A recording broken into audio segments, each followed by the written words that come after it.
जितेबाला आम रोग उपर सर आलोचना करवा आपन जमती कहले कि स्त्री रोग बहुत लाभकारी अटे तो स्त्री रोगर कौ दिग उपर आम बेसी यहाँ व्यवहार करिपरिबा हाँ स्त्री मान रोग जदि आम कहीपर स्त्री मान प्रमुख समस्याटी थाए ऋतुजनित समस्या से क्षेत्र में यार विशेष भाव में वर्णना कर पेट रोग जो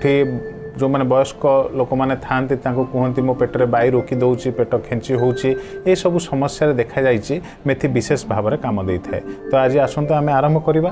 बात जनित रोग समस्या विषय किंतु आज आम आरंभ करवा लोक मानक जनइबा बात जनित रोग विषय तो आज अंतःबात विषय आम जानिबा तो कौन करेंगे बच एवं मेथी यही दुई द्रव्य को एकत्र जल देहरे बाटी दिंतु मेथी किसी नहीं जातु बच नहीं जातु बचटी आप जो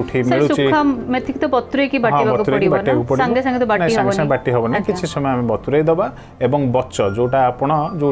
आयुर्वेदिक औषध मिलूँ से पाई जाई पारिबे बचटी यही दुईटी द्रव्य आणिक भल भाव में बाटी देकरी सेवन कले अंतबात भल होता है केते परिमाण रे सर सेवन करबा आम एथरू 2 चामच बच किछि आणिक आम चिकन करी बाटिक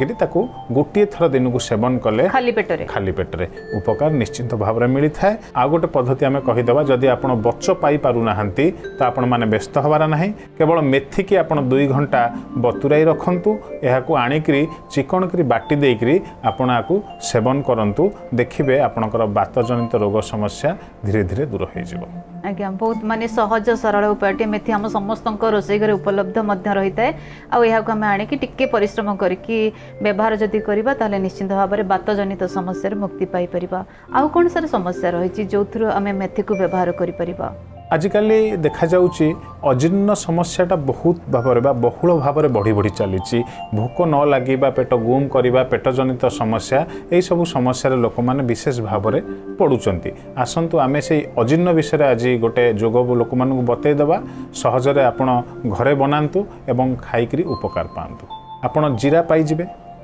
जुआणी पाइबे आउ मेथी पाइबे सब हम रोषे घरे अछि ए तीनोटी जाक आपण रोषे घरे निजे रखिचंती केवल ए तीनोटी जिनसर समीकरण ही आपन को पेट जनित समस्या रु समाधान करि परिबो कोन करले आपण ना जीरा जुआणी मेथी ए तीन द्रव्य को भल भाव में खरारे सुखई दियंतु सुखई की ताको बाडे की गुंड करी सेटाको आपण गोटे डबारे बंद करके रखि दियंतु सेथिरु अल्प किछि नेई उषुम पानी सहित किछि दिन सेवन करंतु देखिबे आपनकर अजीर्ण जनित समस्या जदि अच्छी ताहले ताहा दूर हो जिवो आपनको भोक ठीक हो जिवो पेट फंपेबा दूर हो जिवो एवं जदि मलरोधक होउथिबो ताले ताहा मध्य दूर हो जिवो सर सकाळु हमको खाली पेट रे ही याको सेवन करिबार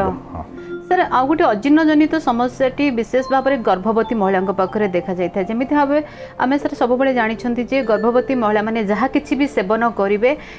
टिके सेटा रिस्क फैक्टरटा रही है से परामर्श नहीं कि ही सेवन करवा उचित ए सब क्षेत्र में सेवन करेंगे किसी समस्या ना गर्भवती महिलाटे यार चूर्ण को सेवन करेंगे जदि किसी असुविधा अनुभव करती तेज विशेषज्ञ को देखा करेंगे छोट पिला माने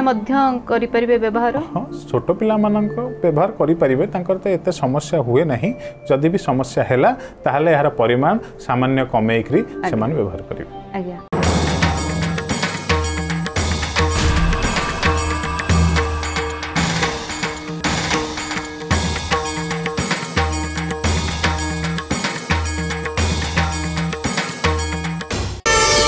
प्रार्थना आम आनंदर उत्सव।